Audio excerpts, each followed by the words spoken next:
महेश महतो और आप देख रहे हैं हमारा YouTube चैनल भूगोल फॉर यू। आज के वीडियो सत्र में हम लोग झारखंड अधिविद्य परिषद रांची द्वारा आयोजित की गई वार्षिक इंटरमीडिएट परीक्षा 2023 में भूगोल विषय के MCQ टाइप प्रश्नों को अर्थात बहुवैकल्पिक 35 प्रश्नों को हल करेंगे। अतः वीडियो के अंत तक जरूर बने रहें। इसके बाद वाले वीडियो में हम लोग सब्जेक्टिव टाइप प्रश्नों को हल करेंगे। अतः चैनल को अब तक आप लोगों ने सब्सक्राइब नहीं किया है तो सब्सक्राइब करके बेल नोटिफिकेशन को अवश्य हिट कर लें, जिससे सब्जेक्टिव टाइप का वीडियो जारी हो तब आप लोगों के पास जल्दी से नोटिफिकेशन पहुंचे और आप लोग सब्जेक्टिव टाइप प्रश्नों के उत्तर का भी मिलान कर सकते हैं। तो चलिए बिना विलंब को वीडियो को शुरू करते हैं और बढ़ते हैं पहले प्रश्न की ओर। ऑब्जेक्टिव टाइप में 35 प्रश्न दिए गए थे और सभी 35 प्रश्नों में से और सब में 1 अंक निर्धारित है। तो बढ़ते हैं पहले प्रश्न की ओर। पहला प्रश्न दिया गया था कि ग्रिफ्थ टेलर द्वारा कौन सी विचारधारा दी गई है। तो इसका सही उत्तर है ऑप्शन 3 नवनिश्चयवाद की विचारधारा ग्रिफ्थ टेलर महोदय के द्वारा दिया गया है। दूसरा प्रश्न है विश्व में सबसे अधिक जनसंख्या वाला महादेश है। ऑप्शन 1 ऑस्ट्रेलिया, ऑप्शन 2 उत्तरी अमेरिका, ऑप्शन 3 एशिया या ऑप्शन 4 अफ्रीका। तो दिए गए विकल्पों में विकल्प 3 इसका सही उत्तर है। विश्व में सबसे अधिक जनसंख्या वाला महादेश एशिया महादेश है। तीसरा प्रश्न है मानव विकास सूचकांक का मापन निम्नलिखित में से कौन सा है। तो ऑप्शन 1 में दिया गया है स्वास्थ्य, 2 में शिक्षा, 3 में संसाधनों तक पहुंच और 4 में इनमें से सभी। तो दिए गए विकल्पों में विकल्प 4 इसका सही उत्तर है। मानव विकास सूचकांक का मापक स्वास्थ्य, शिक्षा और संसाधनों तक पहुंच है, अतः इसका विकल्प 4 सही होगा। चौथा प्रश्न है निम्नलिखित में से किस प्रकार की कृषि में खट्टे रसदार फसलों की कृषि की जाती है। ऑप्शन 1 बाजारीय सब्जी कृषि, ऑप्शन 2 रोपण कृषि, ऑप्शन 3 भूमध्य सागरीय कृषि या ऑप्शन 4 सहकारी कृषि। तो दिए गए विकल्पों में सही विकल्प विकल्प 3 है। खट्टे रसदार फसलों की खेती भूमध्य सागरीय कृषि में की जाती है। 5वें प्रश्न की ओर बढ़ते हैं। 5वां प्रश्न है निम्नलिखित में से कौन सा एक प्रकार का उद्योग अन्य उद्योगों के लिए कच्चा माल उत्पादन करता है। तो ऑप्शन 1 में कुटीर उद्योग, ऑप्शन 2 में छोटे पैमाने के उद्योग, ऑप्शन 3 में आधारभूत उद्योग या ऑप्शन 4 में स्वच्छंद उद्योग। तो दिए गए विकल्पों में विकल्प 3 इसका सही उत्तर है।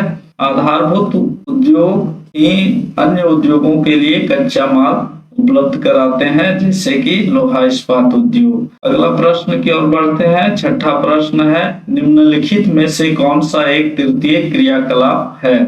ऑप्शन 1 खेती, ऑप्शन 2 व्यापार, ऑप्शन 3 बुनाई या ऑप्शन 4 आखेट। तो दिए गए विकल्पों में 6ठे प्रश्न का उत्तर होगा विकल्प 2 व्यापार जो है वह तृतीय प्रकार का आर्थिक क्रियाकलाप है। 7वां प्रश्न है किस देश में रेल मार्गों के जाल का सघनतम घनत्व पाया जाता है। ऑप्शन 1 ब्राजील, ऑप्शन 2 संयुक्त राज्य अमेरिका, ऑप्शन 3 कनाडा या ऑप्शन 4 रूस। तो दिए गए विकल्प में इसका सही उत्तर है ऑप्शन 2 संयुक्त राज्य अमेरिका में विश्व में सबसे अधिक रेलों का जाल का घनत्व पाया जाता है। अगला प्रश्न है 8वां प्रश्न। 8वां प्रश्न में विश्व व्यापार संगठन का मुख्यालय कहाँ है। Option 1 Geneva, option 2 Vienna, option 3 New York में, ऑप्शन 4 वाशिंगटन में। तो दिए गए विकल्पों में विकल्प 1 इसका सही उत्तर है। विश्व व्यापार संगठन का मुख्यालय जेनेवा स्विट्जरलैंड में स्थित है, अतः ऑप्शन 1 सही होगा। 9वां प्रश्न की ओर बढ़ते हैं। 9वां प्रश्न है निम्नलिखित आर्थिक क्रियाओं में कौन सा ग्रामीण अधिवासों से संबंधित है। ऑप्शन 1 प्राथमिक क्रियाएं, ऑप्शन 2 द्वितीय क्रियाएं, ऑप्शन 3 तृतीय क्रियाएं या ऑप्शन 4 इनमें से कोई नहीं। तो दिए गए विकल्पों में विकल्प 1 इसका सही उत्तर है। ग्रामीण अधिवासों में सबसे अधिक प्राथमिक क्रियाकलाप अर्थात कृषि, पशुपालन, आखेट, भोजन संग्रह आदि कार्य किया जाता है। 10वां प्रश्न है, निम्नलिखित में कौन सा धार्मिक नगर है? Option 1 Jamshedpur, option 2 Varanasi, option 3 Bhilai या ऑप्शन 4 राउरकेला। तो दिए गए विकल्पों में विकल्प 2 इसका सही उत्तर है। वाराणसी भारत में धार्मिक नगर के रूप में जाना जाता है। बाकी ये सभी औद्योगिक नगर है, जमशेदपुर, भिलाई और राउरकेला। अगला प्रश्न 11वां प्रश्न है, भारत में सबसे अधिक जनसंख्या वाला राज्य कौन सा है? तो इसका विकल्प दिया गया है। विकल्प ए में बिहार, 2 में पश्चिम बंगाल, 3 में उत्तर प्रदेश, 4 में महाराष्ट्र। तो दिए गए विकल्पों में विकल्प 3 इसका सही उत्तर है। भारत में सबसे अधिक जनसंख्या वाला राज्य उत्तर प्रदेश है। 12वां प्रश्न है, भारत में नगरीय जनसंख्या का प्रतिशत कितना है? कहने का तात्पर्य भारत में कितने प्रतिशत लोग नगरों में निवास करते हैं? Option 1 31%, option 2 41%, option 3 51%, option 4 61%। तो दिए गए विकल्पों में विकल्प 1 इसका सही उत्तर है। भारत में नगरीय जनसंख्या का प्रतिशत 31% है।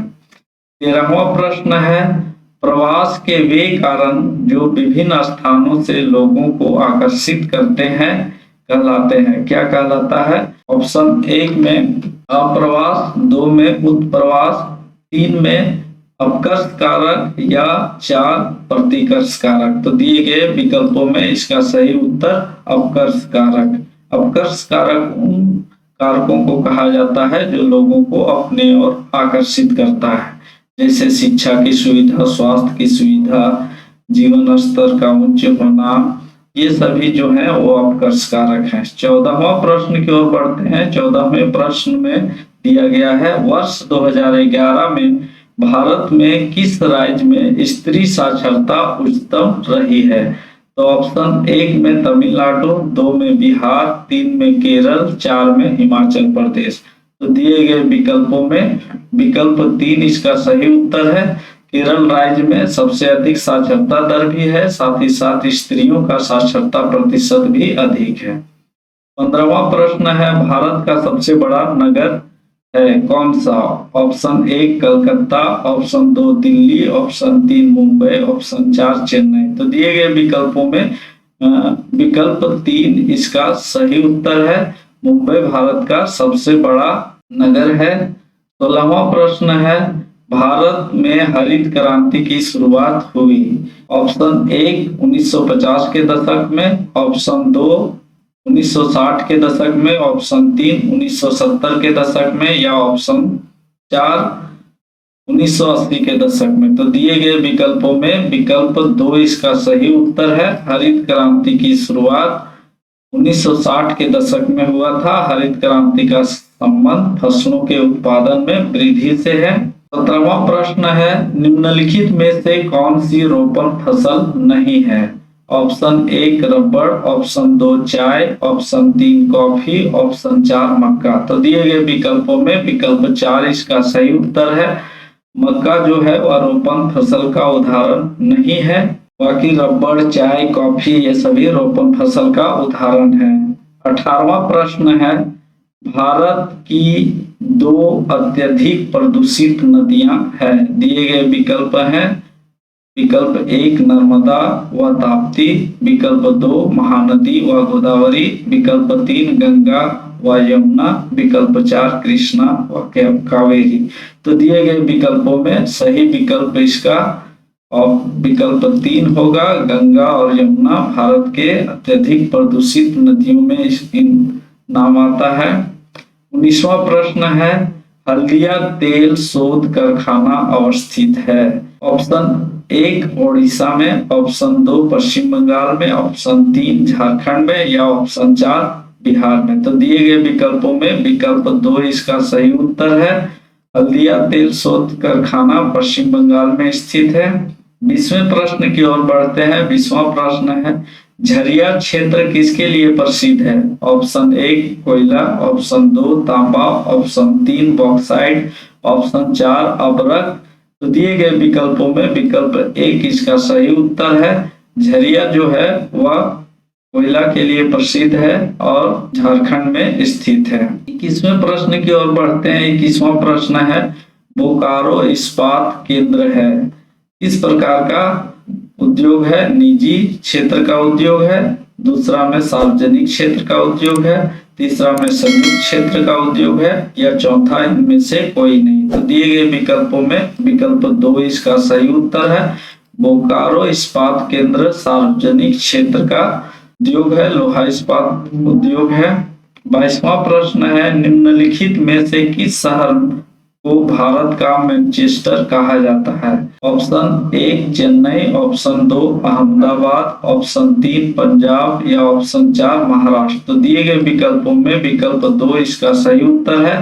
भारत का मैनचेस्टर अहमदाबाद को कहा जाता है। सूती वस्त्र उत्पादन के लिए जाना जाता है मैनचेस्टर को। 23वें प्रश्न की ओर बढ़ते हैं। 23वां प्रश्न है भारत का सबसे लंबा राष्ट्रीय राजमार्ग कौन सा है? तो यहाँ विकल्प दिया गया है। विकल्प ए NH-19, विकल्प 2 NH-44, विकल्प 3 NH-22, या विकल्प 4 NH-26। तो दिए गए विकल्पों में विकल्प 2 इसका सही उत्तर है। NH-44 भारत का सबसे लंबा राजमार्ग है। इससे पहले NH-7 के नाम से जाना जाता था, अब राष्ट्रीय राजमार्गों का नामकरण बदल दिया गया है।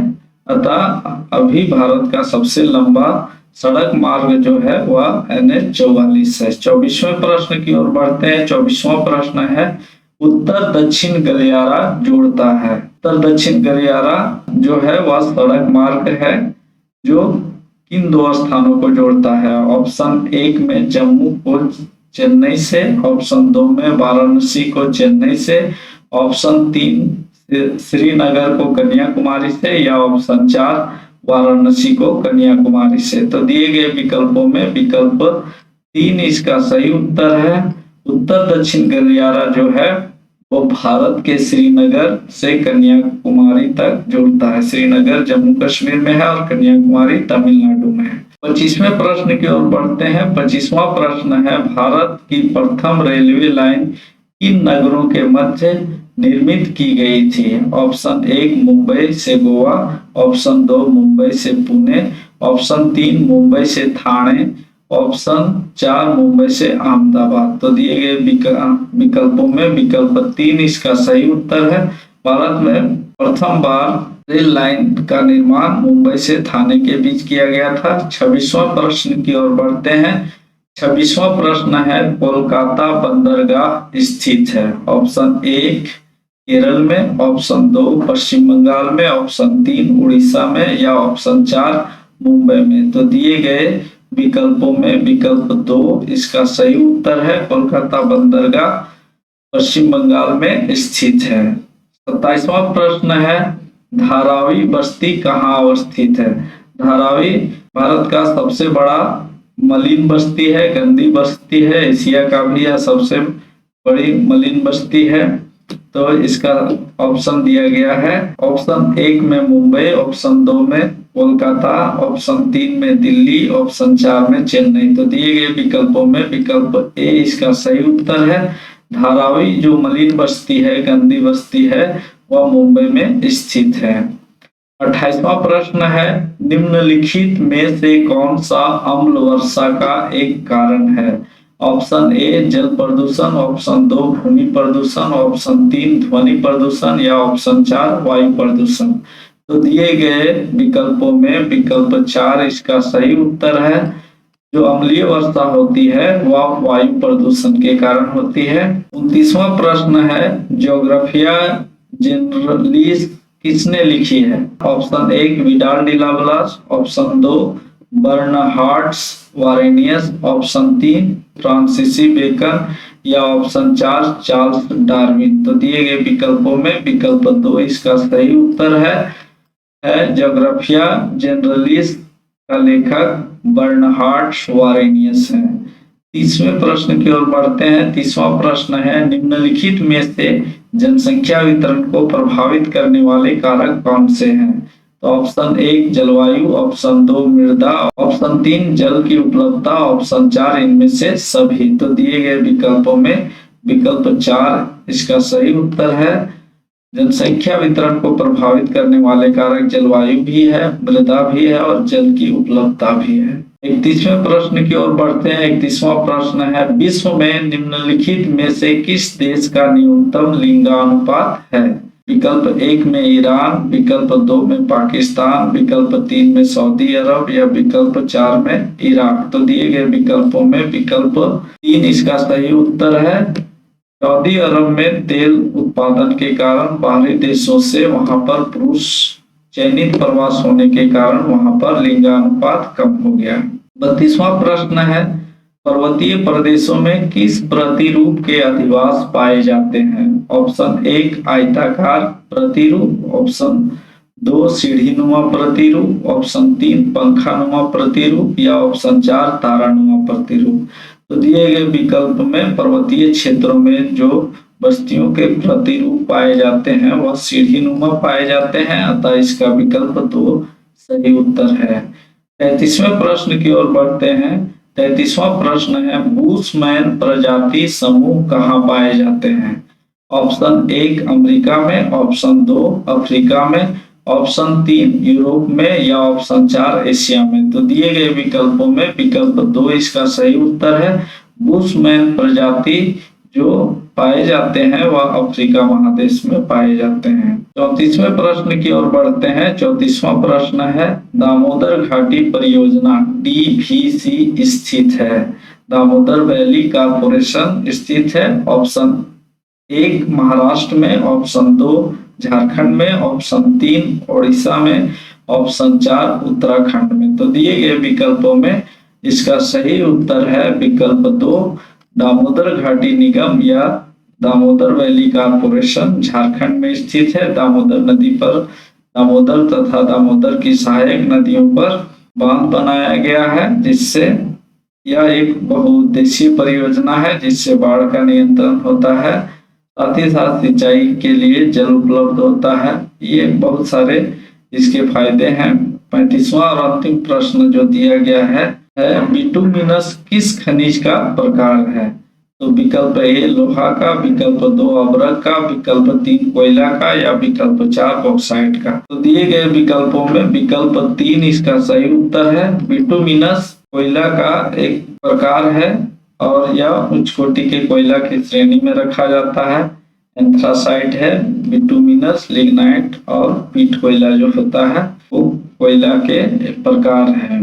तो उम्मीद करते हैं दोस्तों आप लोगों ने इस वीडियो के माध्यम से सभी 35 प्रश्नों का उत्तर मिलान कर लिया होगा। साथ ही साथ यह वीडियो आप लोगों को अवश्य पसंद आया होगा। अगर पसंद आया है तो वीडियो को लाइक करें, अपने दोस्तों के बीच ज्यादा से ज्यादा शेयर करें तथा हमारे चैनल भूगोल फॉर यू को सब्सक्राइब करके बेल नोटिफिकेशन को अवश्य हिट करें, जिससे आगे आने वाले नए वीडियो का नोटिफिकेशन आप लोगों को मिलता रहे। और भूगोल से संबंधित अन्य विषय बिंदुओं को अगर जानना हो तो हमारे ब्लॉग www.bhugol.net में विजिट कर सकते हैं। आप लोगों का बहुत बहुत धन्यवाद। मिलते हैं जल्दी अगले नए वीडियो में, तब तक के लिए जय हिंद, जय भारत। Thank you.